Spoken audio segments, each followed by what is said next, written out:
Quand on bon na tipomba niance na katia Kouly Media TV quoi. Donc s'abonner massivement. Hein, bon je appelle ba information tout il y a kitoko, il y a ba artiste, il y a ba comédien. Et donc en fait il y a ba tunion sokara donc to lingi bino mingi pour s'abonner massivement, pour s'abonner massivement, pour s'abonner massivement de la part de Pomba Niance malobananga bolandango alingaka na yema mama na kwelo balingaka babina chérie so boza posa boyoka boye baba info ya Pomba Niance quoi e bale ya Congo e jali lopango te e Kashi et Jali Changela. Abonnez-vous massivement sur notre chaîne Kouly Media TV, KMTV, votre chaîne d'information de notre grande journaliste et maman Françoise Vita. Encore, abonnez-vous massivement sur notre Kouly Media TV, KMTV, votre chaîne d'information de notre grande journaliste et maman Françoise. Double brassard. En direct des États-Unis, tout le bateau, Mambouidi, donc Mikolo chaîne Ezara Moko Ndimelangandeko, parce que c'est les Sama, Christian Lema, du village Molokai, de Papa Wemba qui vous parle. Yeyo. Ndekonanga, Kota Ndego Kota, Beta Kaka, au sentir, Kouly Media TV, on a toutes les informations, gauche, droite, il y a Seama, il y a Nikolo, Takatape, Kouly Media TV. Bye bye, à bientôt, bye bye. Kouly Media TV, Kouly Media TV, Kouly Media TV. Tanakati yandoto, nazolota, ebandoto nanga tragédie misérable. Absence na yo est provoquée, ba calvaire alita nanga chamala. Honorable nanga yo zawapi, nzoto yo, bozomo nawa, epavé, yampamba, motser na.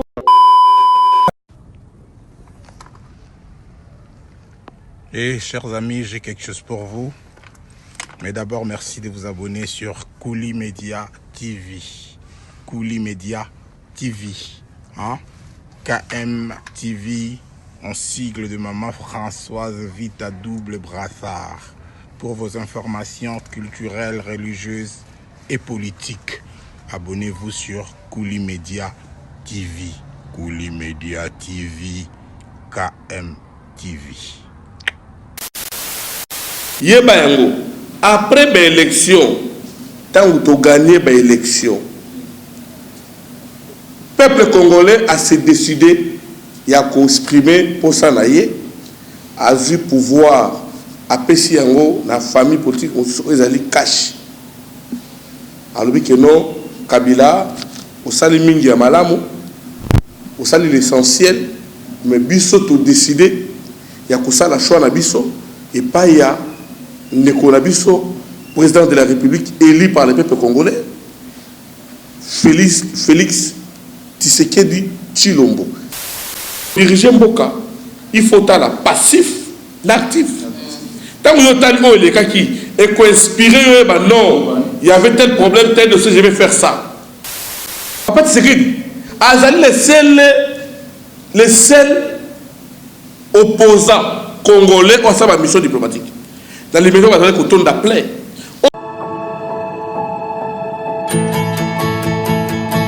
Rendez-vous avec émission Yassika. Concept Yassika. Rendez-vous avec Concept Yassika.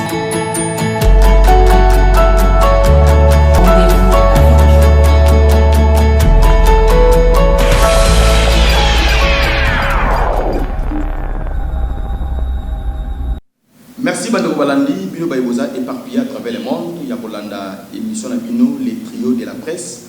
Émission Zabongo présentée par Zachary Mwamba, Bongo journaliste et reporter, dans le journal télévisé Lingala Facile, présentateur et émission Valère Absoli, na Kati ya Kouly Media Télévision.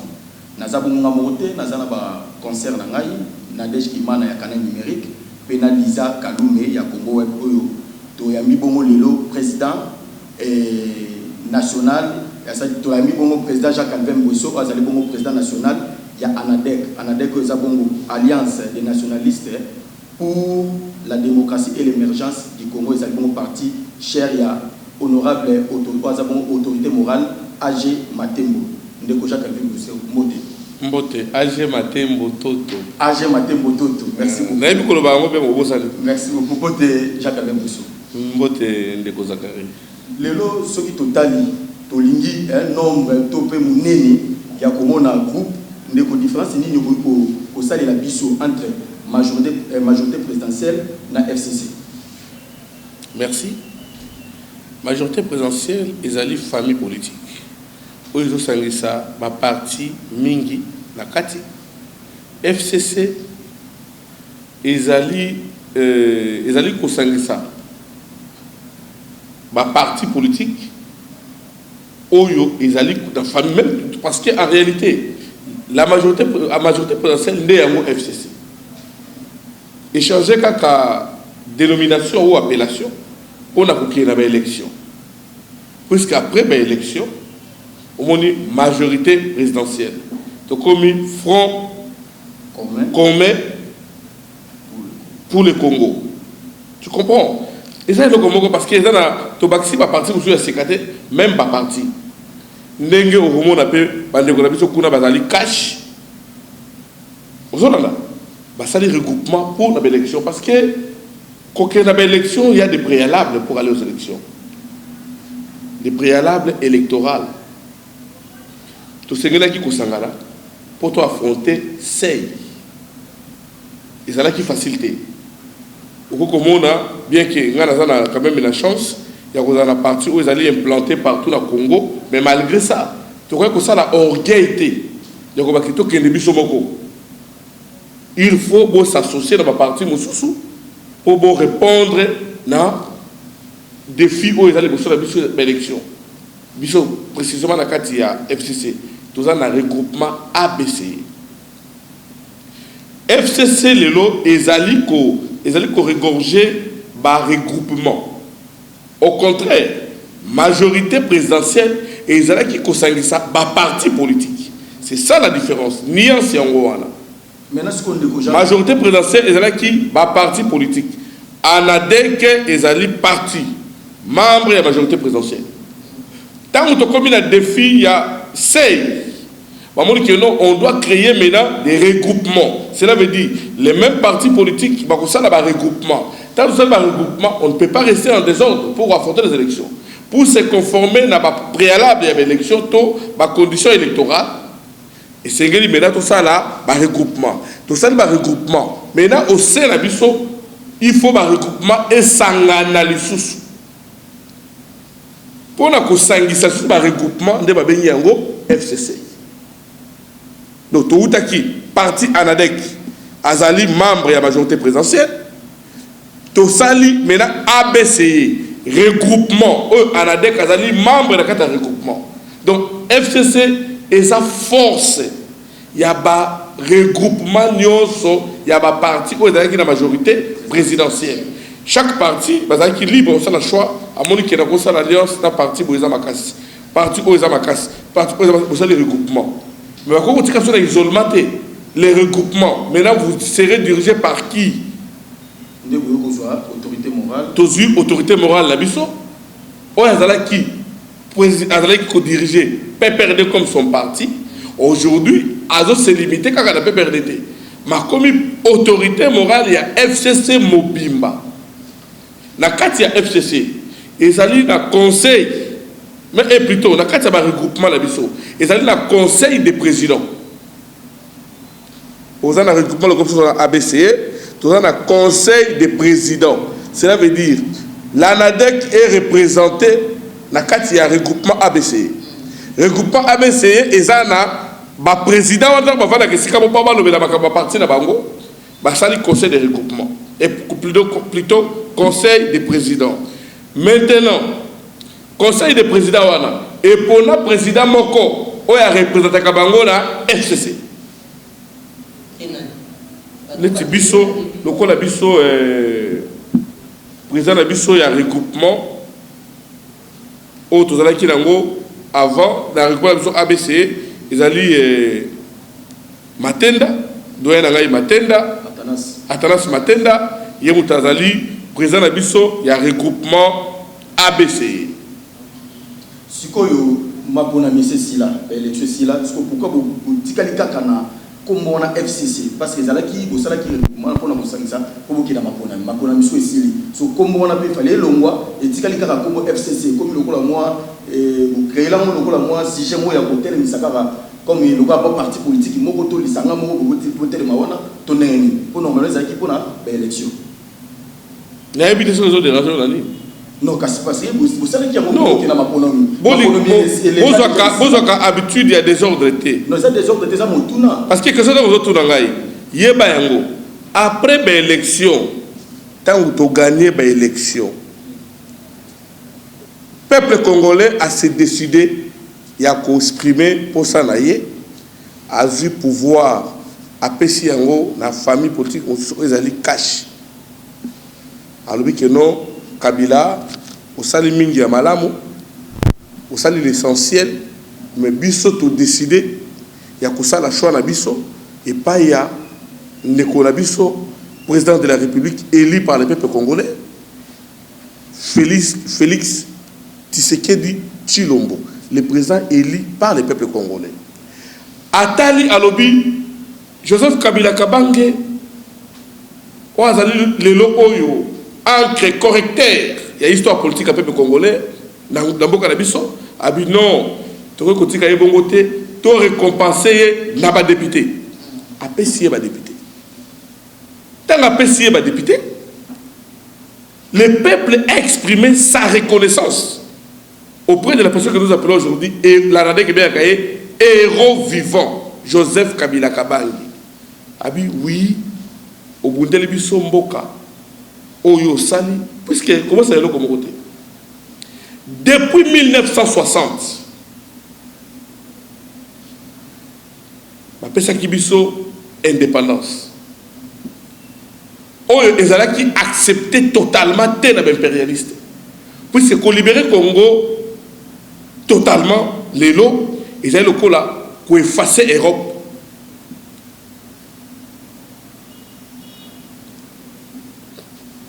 Et c'est qui Bax Luka qui a imposé une deuxième colonisation par le biais de Mobutu Sese Seko. 32 ans à Sali.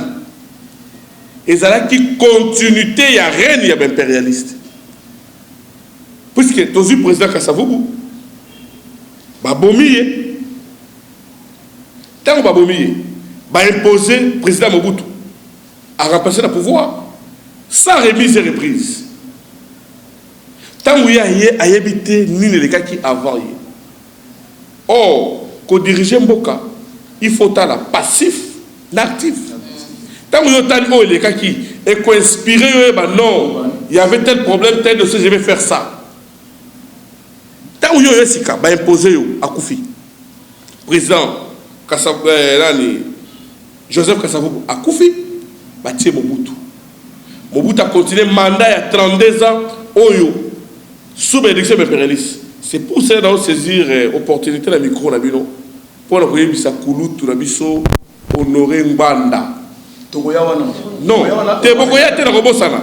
Na kobosana. Honorable Jean Calvin Bosso, tozo ki ne malé malé. Tozo ki malé malé. Togoya wana, togoya ipa ya honorer Mbanda. Omoni te ke jalelo oyo tozalaki komona na deuxième république autour ya président Mobutu yango te lelo et comme il susu et pas ya Kabila na kingakati parce que tout le monde qui jalelo wana na deuxième république yango pe lelo surtout na nzele kuna pas Mobutu yango te lelo surtout mona yango et pas ya Joseph Kabila Kabange kuna na kingakati na koyebisa lelo komoko bino boza ba journaliste boza ba pandisango. Vous avez la responsabilité de rappeler le peuple congolais l'histoire en Boka. Vous avez la responsabilité de rappeler le peuple congolais l'histoire et la politique en Boka. Binonde archive la biso. Les locaux, tous allez souffrir. Tous souvent souffrir dans la politique qui a constipation scientifique. Pourquoi? Pour bozo yebate et si kamboke wuti et si kamboke zo kende. Bolinga ko la politique au quotidien bozo la kalobi. Nous avons profité pour rappeler de Kozakari. Namboka Oyo, Joseph Kabila Kabangi, en tant que président de la République, Namboka Oyo. Papa Tshisekedi, paix à son âme. N'a limité ba diplomate ba ko tonda mi tuka tondi. Azali les seuls politiciens congolais ont sa mission diplomatique. Je t'informe. Non, non, Papa Tshisekedi. Azali les seuls opposants congolais ont sa mission diplomatique. Dans les médias, on va dire d'appel. Aujourd'hui, Joseph Kabila Kabange, au Anadek, les héros vivants. Tout c'est les dieux. C'est la méritocratie. Depuis merci. Depuis le Congo existe. Qui est ce Congolais à mon remise et reprise? Il y a ma présent à vie mi balé. Mais Salami Kasipo a senti qu'il pression déjà Libanda. Mobutu a senti pression de Atika pouvoir aller. Non. C'est la volonté politique. Non, il y a ce senti que non, on a coincé.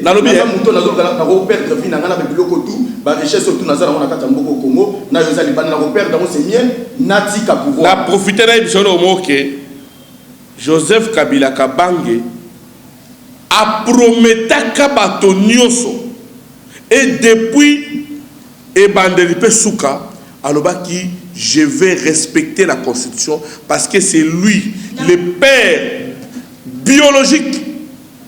Il y a démocratie dans Boka Nabiso.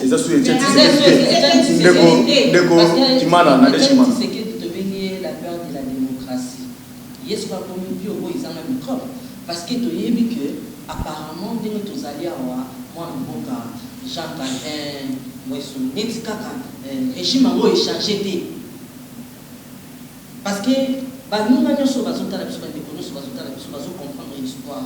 Le régime il y a moi Joseph Kabila, il a échangé président parce qu'il y a un régime échangé. Mais dans le côté où on a des gens qui ont tout na mona ki mona mboka Zakari Baba Basu. Oh, autant de combo ya mona mboka Joseph Kabila na ngaki pour profiter wana. As teni ba propos moko concernant le président sortant. Réaction par rapport à la réaction, il y a par rapport à la propos ya mona mboka Zakari Baba Basu pour le président sortant. Parce que j'espère que l'andaki.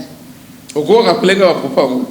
Eh, ngala talaki. Ngala lingi pe yo bolo parce que yo talaki yango. Non que Kabila azali no voter. Il y a rien par rapport à l'épisode de Zoyoka que Kabila azali pouvoir mais au monde a des Zoyoka sénateur en vie mais honorable Zakari aboya ki awali. Bon, na évité.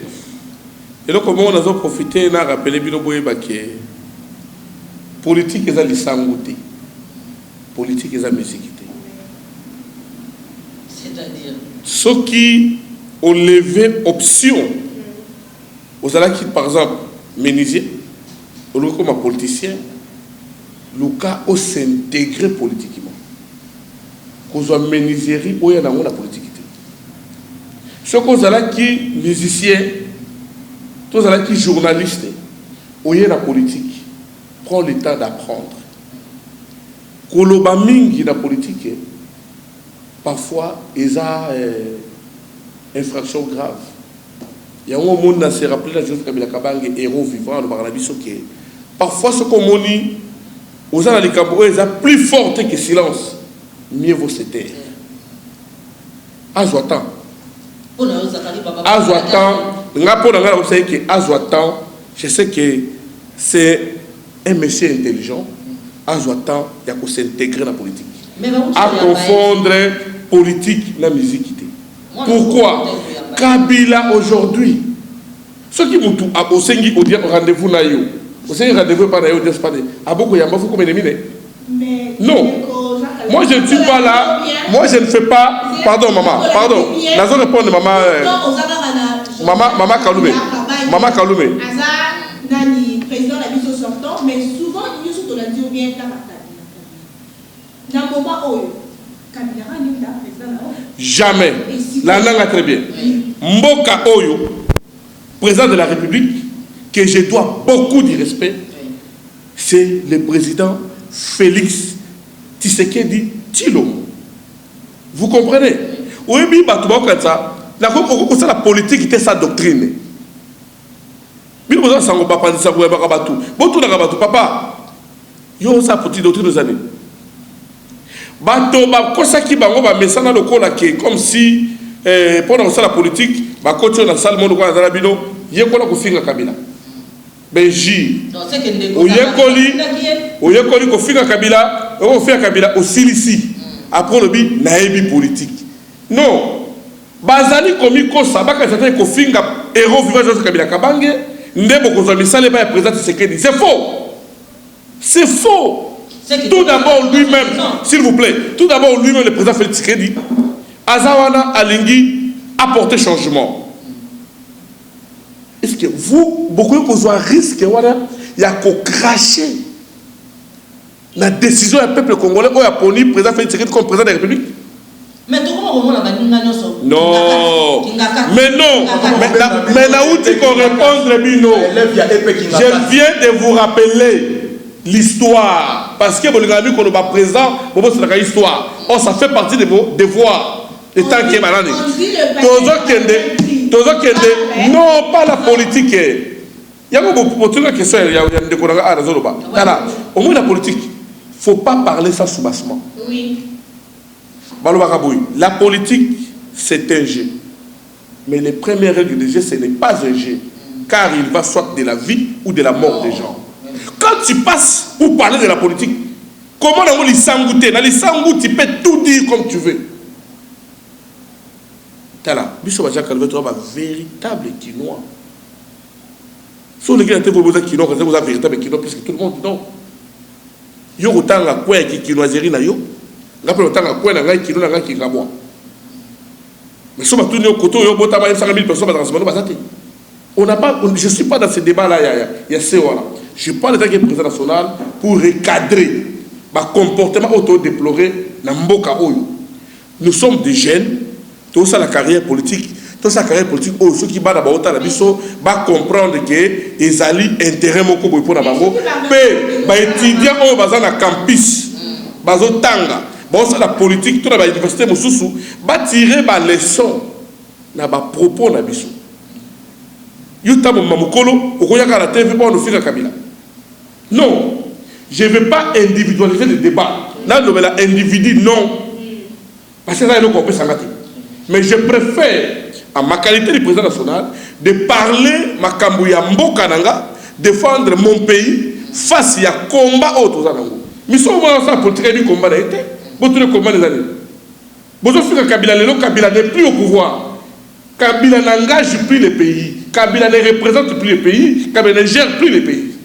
Aujourd'hui, la personne qui gère ce pays, c'est Antoine Félix Tshisekedi Tshilombo, le président de la République, élu par le peuple congolais. Kabila n'engage plus, ne représente plus le pays, ne gère plus ce pays. Mais tu veux perdre le temps pour le fingayer. Mais pour vous sanater, Bino Wato Bozo Kasa Bozo a un monopole de finga Kabila. À quoi porter Bino plainte? Parce que Azali, citoyen congolais, le Kola Bino Nyoso. L'ANADEC est debout pour ça. Au fingi dans les réseaux sociaux, au comment on a avocat Joseph Kabila Kabange va porter une plainte pour une imputation dédommageable, pour une accusation gratuite. Quand vous parlez, vous avez que politique et la musique. Tu peux dire n'importe quoi, non. Au article 23, liberté d'expression. Tant que qui président de la République, il ne l'est plus. Le président de la République, élu par le peuple congolais, c'est le président Félix Tshisekedi Tshilombo. Il ne peut pas non plus accepter Yépé à mon abazo finga. Près de Serraye, puisque Yépé va pouvoir avoir nos finga. C'est ça que les gens ignorent. Ce que nous avons dit, c'est le président Félix Tshisekedi, Botika Kofinga Joseph Kabila Kabange. Bon, ça l'a surpris dans ma plainte, dans le tribunal. Au Keko Samba. Kabila aujourd'hui, c'est un individu, c'est un monsieur comme tout le monde. Et Azan a droit à jouir d'un respect, aza na droit à jouir la dignité na ye pendant mandat bofinga qui est c'est normal azaki na tête ya mboka démocratie ezali mais na vie ya moto nana ngoma ko finga ye a porter plainte. Merci de Goja. Oh ayebi que si ba finga ye na vie a trouvé on va porter plainte à côté de finga Kabila mais oh ayebi te boko se retrouver dans tribunal boko samba et vous allez répondre à vos actes. Lisa Kaloumé. Les lots Binosoki CPI interpellé président sortant la Bisso Kabila Joseph Kabila Kabange na ba crime o esalami na mboka qui bakaki pour ça. Est-ce que Jacques Albert Mbosso retient makele na mikolo na biso lisusu na mboka oyo? Na kocha makele le makasi mbala 500 milliards. Boye bien moko ce qui CPI au bozoloba. Ezala qui pour na ko défendre l'intérêt du peuple congolais. Asa ego kozala to intérêt ya ba peuple pas seulement congolais, intérêt ya ba peuple dans le monde entier. Ego dans la CPI ya solo. Donc quand vous prétendez mais na komona mais ko Jean Calvin na komona na ko répondre à la question là.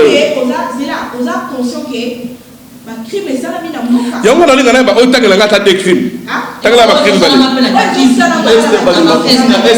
Yo yekana yo éviter. Yo ekangote. Yango siko yango. Baso violer ba maman ba mbebele so sala. Président na biso en lobani. Zela, merci maman.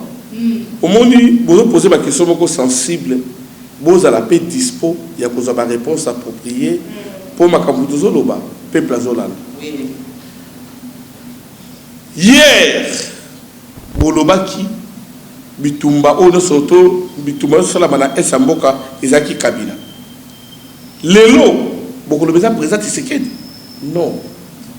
Bosengeli boye ba malade les akana mboka na biso. Mboka na biso na mboka o be impérialiste ba bundisaka yango. Balingi kimia na mboka oyo te. Bitumba boyoka kakuna gauche na droite. Et ça na ba famille boye profitaka nango. C'est pour cela bozo kata ba histoire mboka na biso.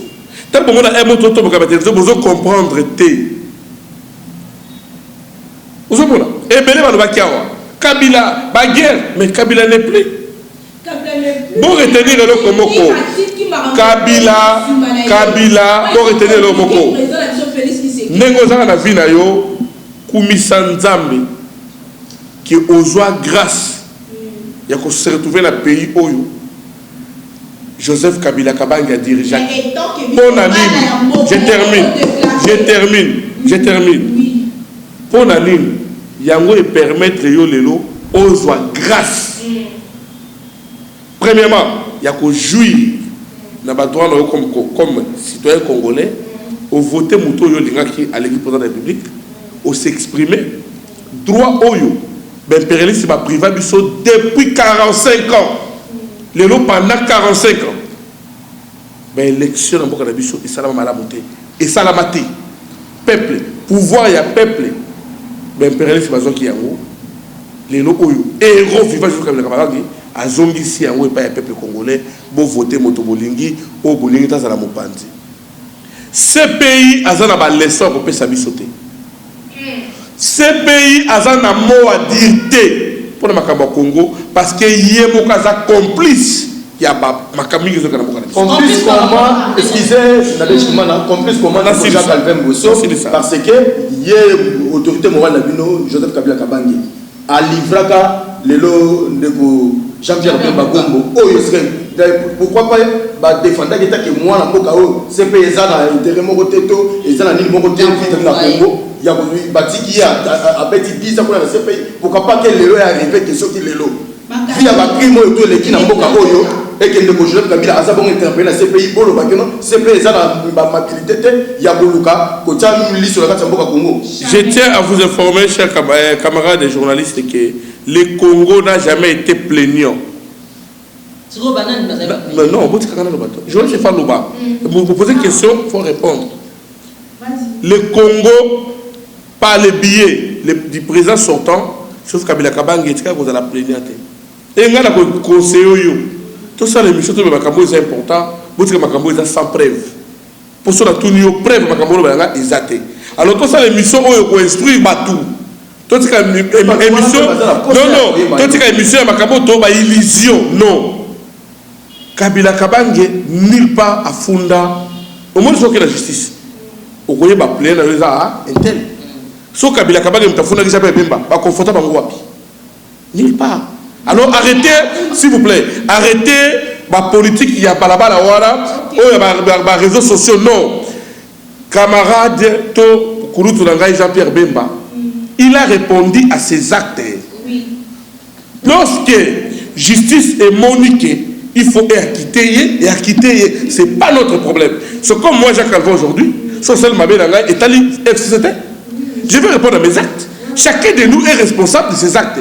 Mon toit, mon force à pouvoir dans Mandouki, Souka Nango de Koufutaye. Mon toit, mon force à pouvoir dans Bolembu, dans Pété, dans la négociation, de Koufutaye. Vous savez, on a le conseil de tout le débat. Et qu'on désoriente sans ces émissions.